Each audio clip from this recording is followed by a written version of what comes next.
So I went out and looked at it, and I ended up offering him, I think I offered him 15, but I ended up paying 17 because there was some liens. Then he was making very little on it. So I ended up paying 17. The same day I bought it, same day I sold it for 59. And I know it's not our regular numbers, but with financing. So he's selling it for cash. I sold it with financing. Welcome back to the Money Seed Podcast. My guest today is Scott Jelinek. Scott is a real estate investor, an author, a successful YouTuber. Scott, welcome to the show. Thank you for having me, Gabe. I'm excited to be here. Scott, when I first came across you on YouTube, I was really blown away by this strategy that you use in real estate called a slow flip.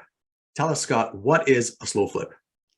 So Gabe, the slow flip kind of came about after getting smacked around for a while and me trying all those other methods for years. And then during the bust, got my butt kicked and then trying to figure out what could I do different. Certain people were still making money and being successful, and everyone else went back to their jobs. I'm talking about 08, 09.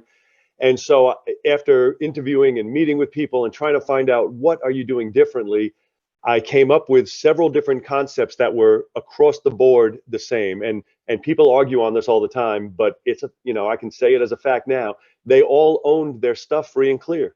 And everybody hates that. Everybody's like, no, finance and leverage and all this great stuff about having debt. And I believed in that wholeheartedly until the bust. And I got busted myself. And so I started coming across a new process of I want to have stuff free and clear, but yet I had the problem of, but I don't have the money to pay for them. So how am I going to own stuff free and clear, right? And so I came up with this hybrid of we buy them on short-term debt. So yes, we have to get in debt. As much as I hate debt, we have to do it, but we pay off the houses in 5 years. Simultaneously, rather than doing the Burr method and rentals or Section 8 or all the other fun stuff people talk about, because I had my share of rentals, we don't do rentals. We sell them with long-term financing. So we buy them on 5-year mortgages and we simultaneously sell them on 30-year mortgages. And that's the short version of what a slow flip is. So Scott, it sounds like when you say you buy it on a 5-year mortgage, so it sounds like you are putting money into this property for 5 years, right? Like this is cash flow negative for 5 years. Is that fair? No, and we will not accept any deal that's cash flow negative. So we're okay with breaking even for 5 years. Most of the time they make a little, but we will not accept anything negative. And the reason I can't, and I advise my people never to accept negative, is because even though you might be willing to say, oh, I'm only losing $100 a month, but in the end it's going to be so worth it. That may be true, but you can't scale. If you're negative any amount, you can't scale because eventually it's going to be $1,000 a month or $2,000 a month, and you're not going to be able to sustain. So the way it works, how we stay neutral or positive is we have to buy, and again, I know people hate this, but I'm telling you from experience, this works. We buy low-end properties. And I know everybody's like, oh, low end's the worst. And I agree with you. As a rental, it is the worst.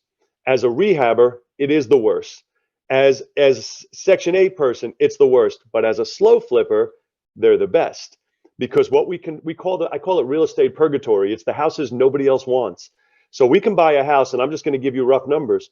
We can buy a house for $30,000. And I know when I say that number, I pause on it for a second, because when I say that number, people are like, $30,000, you can't buy a house for $30,000. They don't exist. Or if they do exist, they say it's got to be in a war zone and it's the worst neighborhood and it's horrible. And that is untrue. And I always tell people, I say, rather than argue with me, just spend 10 minutes on the internet and you can find they are whole cities where there's plentiful houses at $30,000, $25,000. It's crazy. I'm like, how do you even build this, right?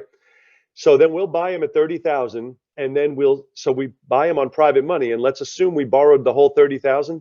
Our payment on $30,000 at 12% interest, mind you, which is a lot of interest, is $667.33. On average, when we sell them, we get $875 a month. And so now we may not make anything because we're still paying our insurance out of it, but we have 5 years worth of payments. We sold it to somebody on a 30-year mortgage. So the first 5 years, we don't make anything. The 61st payment now, it's all ours. And I know I'm going through it rather quick because we only have 30, 40 minutes here, and I could talk about it for days.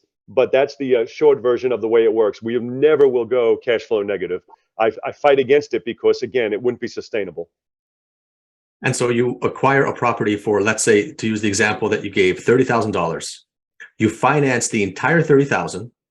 I imagine the reason why you said it's 10 or 12% is because maybe typical banks don't want to touch it, or it's not something most people want to. So it's a bit of a high risk loan. So now you're paying a little bit of higher interest. And if you're paying that for 5 years, then the way that you offset that monthly cost is you don't hold on to it. You right away sell it to somebody, and you become the mortgage initiator. So you basically sign a contract with somebody saying, I'm the bank, you give me this monthly payment for 30 years. Is that how it works? That's exactly it. So I have a vision, and I'll share it with you. And this is what I share with my students. I have a vision in my head of, and I usually use Mr. Burns from The Simpsons. Have you ever seen The Simpsons? So I have this vision of Mr. Burns, and you know how he is, like this, right? And I always tell people, I say, you can go to any city in the whole United States and look at the tall buildings.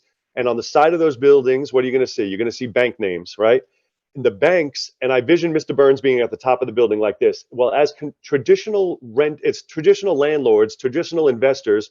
What do? We rent the property, we fix it, we replace the air conditioning unit. Somebody doesn't pay, we go to court. Someone has a repair, we fix it. We collect all this money, and then we send it to Mr. Burns. That's it. We keep working. We have all these properties. We keep collecting the money. And as soon as we get it, we take out our piece and we send the rest to Mr. Burns. With the slow flip model, we've kind of flipped it all on its head, where we're now Mr. Burns. Everyone else is running around doing all that stuff I used to do when I was a traditional landlord.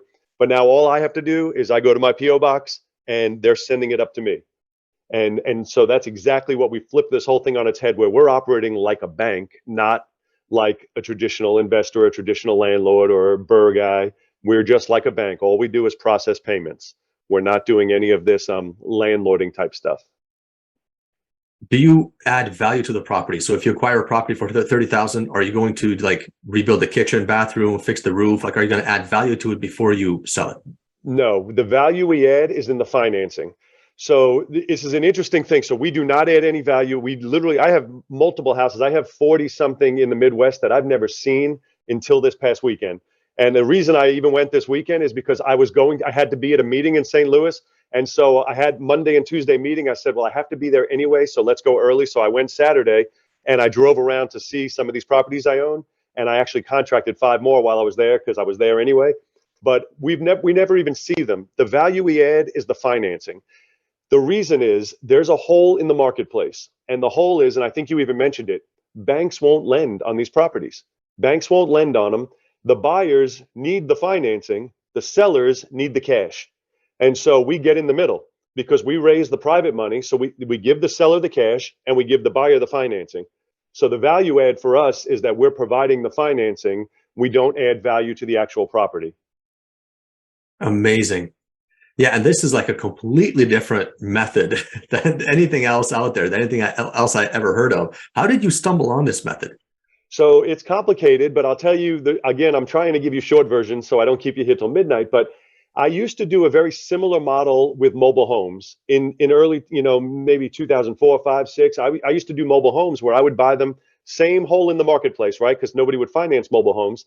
I would buy them sometimes for $2,000, and the seller needed cash. And then I would sell them for usually $8,900 with owner financing.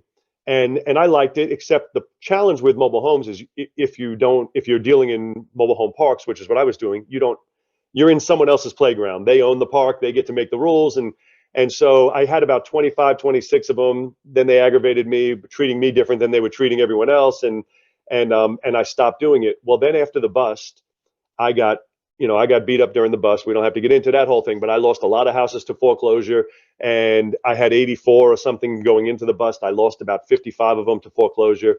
We got decimated because I was doing the old plan. I was doing burr. I was refining and doing the debt and pulling out the equity and buying more houses. I did what everyone taught. Well, after the bust, I started seeing houses getting listed. And mind you, prior to the bust, there was nothing in my market for under 100,000, nothing at all, even remotely close. Well, after the bust, I started seeing houses going at 30 grand, 40 grand. I bought one listed off the MLS for $16,000.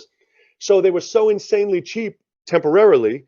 But the problem was I was dead to the banks. I just lost all this money, all this foreclosures. So nobody would finance me for a pack of gum. So I had to figure out, well, I want these houses. I want them free and clear. Hard money lenders will lend you, but you have to either sell it or refi it to pay them off, which I didn't want to do either of those. So I had to get private money who would allow me to amortize it. No balloon, amortize it. And so then I came up with in my head, well, what's the most I can pay without being negative, which at the time was about $30,000 without at 12% interest, mind you, where I wouldn't be negative per month. And then once I formulated the plan, I went out and I was buying as many as I could, as much as I can raise money, I was buying. And I never looked back. And it's interesting because the first few years, I started this plan in 2011. The first few years, I was buying a lot of properties, but I wasn't 100% yet that I was doing the right thing. And what I mean by that is, like in 2014, 15, I remember thinking, what am I doing? I got all these houses. I'm not making any money, right? I'm doing the work and I'm sending it up for our payments. It wasn't, and I kept thinking, what am I doing? What am I doing? But 2016 is when it started. All of a sudden, I sent in my last payment. And I had a list on my wall of last payment dates. I still have a list. And so as it hit, in February, I paid off 3. In March, I paid off 2. In June, I paid off 1. And every month, it was easier than the month before and easier than the month before. And then all of a sudden, I felt like I'm a genius, even though there's no genius to it. It was just doing what's hard so life will be easy, right? You can do what's easy and life will be hard, or do what's hard and life will be easy.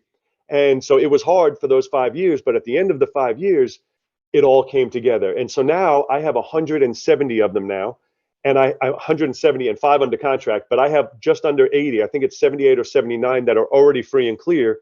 But now every month, I still have it on my wall. Every month I have one. Sometimes I'll have none for 2 or 3 months, and then I'll have 2 or 3 get paid off. And it's all in a 5-year plan. So the most I have on any, like the ones I bought right now, I have 5 years till they're free and clear. And so I love the plan because it just gets easier and easier and easier as we go. Getting back to that $30,000 example. So if you make, let's say, very little or maybe even slight positive cash flow for the first 5 years, right? Because you're paying back the original loan, then you pay off, that's what you mentioned, like you paid off the last payment and now you're just collecting mortgage from the people who bought the property from you. So you got like 20, 25 years where you're just collecting a monthly paycheck. On that $30,000 example, what would be the monthly payment that you would receive? On average, we get $875 a month. And if you've ever seen an amortization schedule, which I'm sure you have, amortization schedules, I used to say were evil genius, but when you're on the flip side, you're on the receiving side, it's crazy. So I'm going to give you real numbers. On $875 a month over the course of 30 years, they end up paying back $315,000. And that's just amortization. That's the way it works. $315,000 is what you pay back at $875 a month for 360 months. Wow. And it's not me. This is the way your mortgage works too. Do you have a mortgage absolutely. in your house? Everybody thinks like, oh man, that's crazy. I'm like, no, that's the way it all works. You buy a house for $200,000 now, and you look now. Granted, rates have been really low the last few years, but when you pay a normal rate, even if it's 7-8%, and you look at your $100,000 house, in the end, you paid back $300,000. That's the way it works. And again, I didn't make it up. I'm just doing what they do, and by them, I'm pointing at the big banks. I'm doing exactly what they've done to make all this money and to be the name on the side of all the big buildings. We're just doing the exact same thing. And how do you? We're making it easier for our people because they don't have to qualify, same as we get run through the ringer on the banks. That's right. And I imagine if you are helping people purchase a home who otherwise would not get financing from a bank, that allows you to charge a slightly higher interest than the bank would. Correct. Slightly higher interest, but it also makes it easier on them. Our people, it's funny because sometimes I'll talk to people and they'll be like, oh, well, you must be taking advantage of somebody, or they're getting a bad deal, or they went to, I'm always like, talk to them, talk to my people. They love us more than anything. They cry and hug and love us because they've been moving year to year or getting it, rent increases every single year. And now they have a home they will have forever. And their payment doesn't go up every single year, as was happening when they were renting. And the other thing is they don't pay any more than they were paying before. That's the simple premise of the business, is that people are like, oh, well, why would they pay 89? Why would they pay 69? Well, what if their payment was the same as they would have paid in rent, only now they get to own? That's the only number anyone's looking at. I was already paying $875. Now I can pay $875 and have a home that I own and eventually be paid off. And so that's the whole premise of the whole thing. And do you find most of your properties on the MLS, or do you have other sales funnels where you find the properties? So that's a great question. And it depends on the market. So in my local market, and I'm in Virginia Beach, I'm in the Hampton Roads market. We used to be able to find deals on MLS, but our market has been so outrageous. We still can buy them here locally, but they're only through our own marketing, either direct mail or internet. And and so very rarely can we find one anymore online, right? I mean, on a listed property. However, I buy a lot in Illinois and in St. Louis, and out there, they're just readily available. I mean, you can just buy them. They're listed on the MLS. You can get them from property managers. We get a lot through these Facebook groups, real estate investor groups on Facebook. We're in all the groups in markets we want to buy, and the deals come up regularly because, again, it's real estate purgatory. The landlords don't want them, and the rehabbers don't want them, and so they get listed. And it's myself and my guys are the ones who want them. And it doesn't sound like there's a lot of competition, right? I mean, there's certain properties, like you said, where like everybody wants them because they're in the prime location, good real estate, good area, good neighborhood, good schools. But it seems like the properties that you are targeting are probably easier to find, and there's less competition to purchase them. Yep. So there's one. I'm going to tell you a story on one to speak of less competition. This was in my local market, and it was on a local real estate investor group, not an online group, but a local group like a RIA. And somebody was marketing this property, and this was for $17,000. I think I bought it for 17. I think he was marketing it at 19,000, and the house was in rough shape, mind you. And I went out and looked at it, and everybody, this was a string going on in this group, and everybody was kind of berating him, why don't you get a good deal? Nobody's going to buy it, all this negative stuff about it. So I went out and looked at it, and I ended up offering him, I think I offered him 15, but I ended up paying 17 because there was some liens, then he was making very little on it. So I ended up paying 17. The same day I bought it, same day, I sold it for 59. And I know it's not our regular numbers, but with financing. So he's selling it for cash. I sold it with financing. My payment on it was like 400 something because I only borrowed the 17 on that one. The guy I sold it to, his payment was like 575. Again, I sold it cheaper than we normally would, but he bought it the same day. And this house needed a lot of work. Well, he ended up renovating it, and it's beautiful, did an unbelievable job, renting it out. And he's probably getting 1,400 a month for it. He pays me my 575. I already have it paid off now because it's been a few years since we did it. I'm like, everybody wins in the transaction. But yet to the outside world, they were mocking this guy. Oh, get a real deal. It's a horrible deal. And I'm like, that's the best deal ever. I mean, for us and for him and for everybody else involved, it is a fantastic deal. But from people that have this one exit strategy in their head, they're like, oh no, these are the worst deals. Why you would never do that? And I'm like, all right, don't worry about me. Don't worry about me. Just you keep worrying about it. It's pretty amazing that you could sell it on the same day that you acquired it. How do you typically find people who would purchase these properties? Because I imagine this is not your typical purchase process. So the demand is outrageous. And the reason is we sell the financing, the house comes with it, right? Really what they're buying, why someone wants to buy from us or one of my people is because they can. They might be another one on the block that was listed for the same price and is way nicer. But that one you got to pay cash for. Mine, you need to come up with $3,000 down and make payments. And so the demand for our houses is unbelievable. Like we cannot get enough to satisfy the demand because there's so many people. And it doesn't mean you have bad credit. Everybody thinks, oh, you're dealing with bad people. That doesn't mean you have bad credit. Now, sometimes, first of all, if you were around during the bust, I don't know how long you've been investing. There's plenty of good people that got busted, like myself, that ended up with bad credit. My credit's perfect now. I don't use it. I haven't gone to a bank for anything since 2007. My credit's perfect now, but I don't use it. But there's plenty of good people with bad credit because of circumstance. Then there's also people that own their own business and don't have their paperwork in order or tax returns in order so that they can get qualified for a mortgage. And then there's the people who are just hardworking laborers or whatever, but they get paid cash. And so they don't have anything to show their money, right? And so no bank or no conventional landlord, nobody's going to approve them for anything. So they are dying for an opportunity to be able to, they can afford it, they can pay for it, they want to renovate it, they want to make it their home, but the outside world is saying, no, sorry, you got to fit into our box. And they don't fit into that box. Scott, I see that your background, even though the letters are backwards, it says Master Investor Academy. Tell me more, because I believe that you have a program where you teach people your method. So the Master Investor Academy I've been doing for years. I started that in 2015, where we were doing live 3-day events, and I loved it. And it's funny that they're backwards. Sometimes I'm on and they're forward, and sometimes they're backwards. And I'm not a tech savvy guy, so I don't even know how to control it. And so we were doing live events, and then I would work with people strictly local for years. We were doing that. It was only this past year now we started an offshoot of it called the Freedom Accelerator program, where now I work with people all around the country. and it's been going so well. Like I really enjoy it because it's amazing how many more people, but you know, because you're online right now, it's amazing how many more people you can reach when you're working with people all over the place online rather than just physically in person.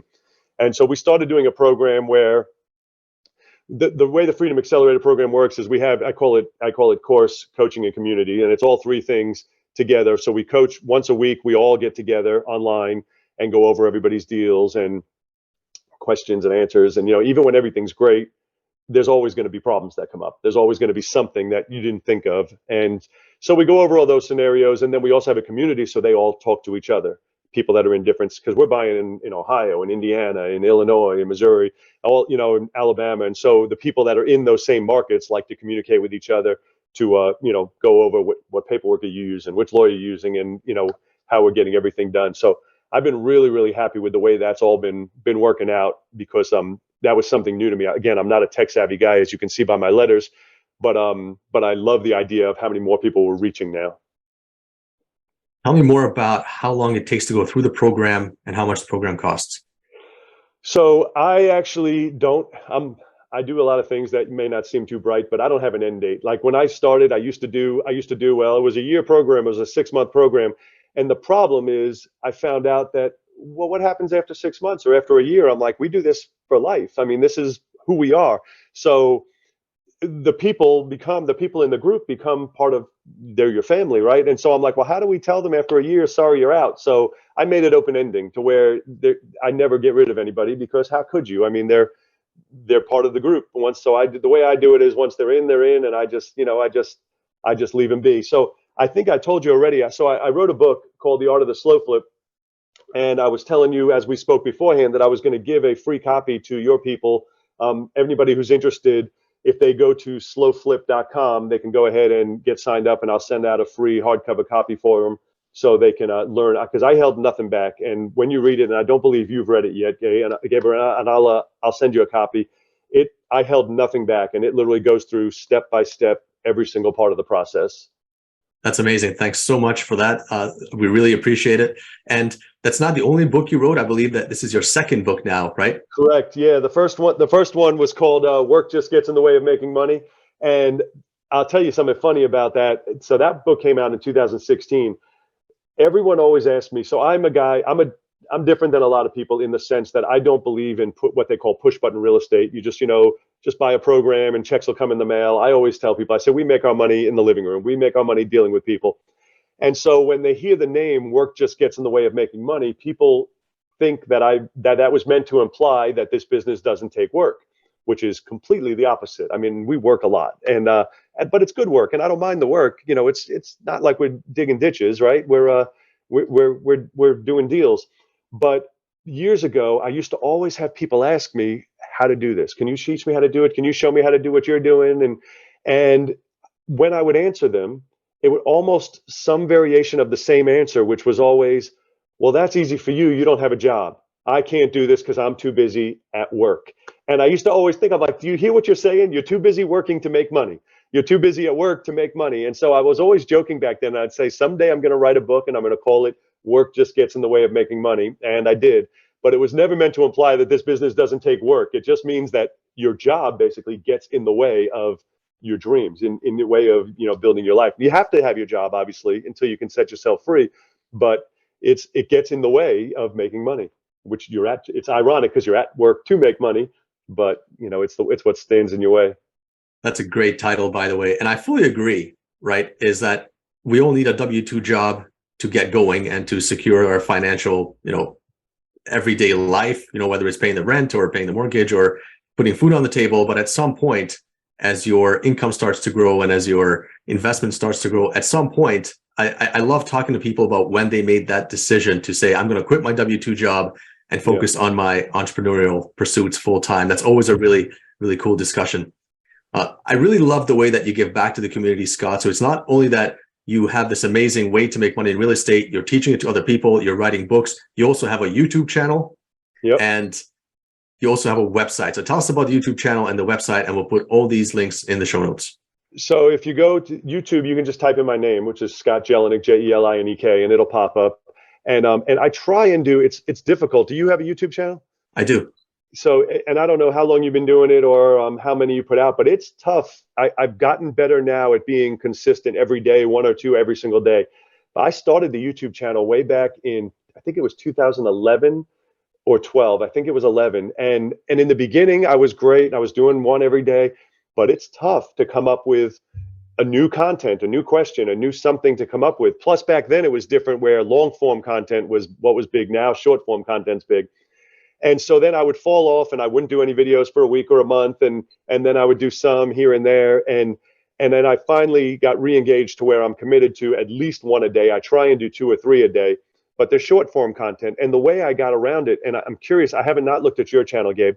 The way because it got to a point where we couldn't come up with what are we going to talk about, right? It's hard to come up with a new topic.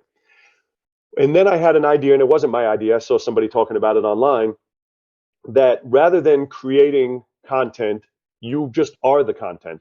Just have somebody record you. I do real estate all day, every day. So rather than come up with something to talk about, just have somebody videoing what I'm already doing.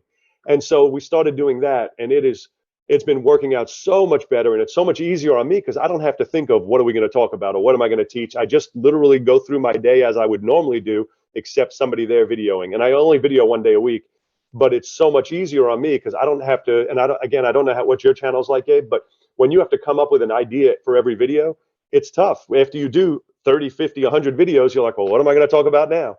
But just doing your daily life is easy because we're living our life every day. And so I've been really happy with the way that's been going. And I think I can do that almost indefinitely because, again, it's what we're doing anyway. I'm out looking at houses anyway. I'm talking with sellers. I'm talking with buyers. I'm doing all of that anyway. The only difference is we're recording it. What would be some advice and tips you would give to somebody who is just starting out on the real estate journey? So that is a great question. Well, a couple different things. One is, and I hate to ever say this because it sounds like I'm putting myself down, but I'm not. I'm not a really smart guy, right? But one of the things I think is advantageous, and I try and instill this on people, is you don't overcomplicate things. It's a really simple business. It does take work. It's not easy, but it is simple. But I always tell people, I said, just do one thing every day towards your business. And I feel like if you can make that a habit, and I don't mean buy a house every day, although that'd be awesome. And I don't mean do something major every day. I just mean something every day. Even if it was you made a post that you're looking for houses, or you put out some cards, or you put out a sign, or you did something, even it might only take you 10 minutes. But if you did something every day towards your business, over time, that would compound into a full business. And you would look back and be like, how did I get here? And it wasn't because you committed 3 days all day, because what'll happen if you do that, after 3 days, you're going to be like, this doesn't work and I quit. But if you just do one little thing every single day, one thing, I mean, it's nice if you can do 2 or 3 or 5, but I'm like, before you go to bed, you have to know you did one thing towards your business, because you're busy with your children, you're busy with your job, you're busy with all the other things of life. But if you can just do one thing every day towards your real estate investing business, you're going to look back at one day and be like, man, I have a full business. And how did this come about? It came about all your little things compounding on top of each other. And the next thing I would say is, as far as slow flips are concerned, and I literally just had this conversation with somebody this morning who he started with me in 2016, and he started primarily wholesale. He didn't do any slow flips. He was wholesaling, and he did really well. He ended up moving away, and then he came back yesterday to go with me and drive around and give him a slow flip tour. And you think about the years that have gone by, and he knew slow flips then, but he wanted to just do wholesaling, because I always say you got to do both. Wholesaling's for money now, and slow flips are for your future. The other thing is, you will look back, and whenever you start, whether it's today or 5 years from now, and the only regret I hear from people is, I wish I started sooner, because there is no way around that 5 years. And so the sooner you start, the sooner those months start ticking, and you hit your 5-year mark, where all of a sudden you're like, oh, now I feel really smart that I did this. But if you wait a year or 2 years, it pushes back your date, your freedom date, to another 2 or 3 years back. Yeah, Nathan Amchan from the Founder podcast, he speaks to people who start businesses and companies. And one of the recurring themes in that podcast is, it takes 7 years to build something meaningful. Yeah. And you're right. It takes time. It takes persistence. You got to do something every day, and you always have to have a long-term mindset, like a long-term view of things.